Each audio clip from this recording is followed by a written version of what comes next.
अरे बाबा तिला नाही जमणार, घरातली बरीच कामं असतात, तिला खूप बिझी असते ती, बिलकुल तिला जमणार नाही. अहो नाही नाही नाही नाही, मी जाणार आहे. कोणाचा फोन आहे सांगा ना, मला जायचंय. अगं दादाचा फोन आहे.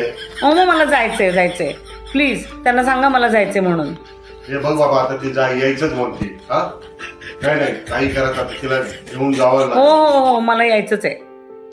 काय काय म्हणतो, गाडीत जागा नाही? अरे ते मला काय माहित नाही बाबा, ते कसंही करून आता ते जागा करा तिच्यासाठी, कारण ती आता यायची. नाही मला जायचंय. गाडीत जागा नसली तरी चालेल, मी कुठेही बसीन.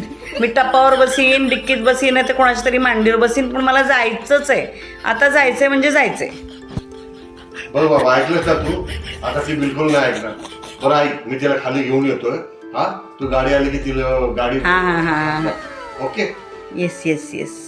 ऐका ना, हा मला सांगा ना, मी आता बॅग भरायला चालले, तर नक्की कुठं जायचंय, म्हणजे मी त्याप्रमाणे कपडे घेईन ना. अगं दादाने घर बदललेलं आहे, त्याच्या हा. घराचं शिफ्टिंग आहे. त्या ओके. कामासाठी तो म्हणाला की वहिनीला मदतीला बोलव. हा नाही मग मला नाही जायचं. नाही म्हणजे काय आता ते नाही हो, मला काय माहिती मदतीला जायचं, तुम्ही आधी सांगायचं ना तसं. मग तुझी जाय चालली, मला जायचं. मला बायको मिळाली ही कसली र, माझ्या डोईवर चढून बसली. मला बायको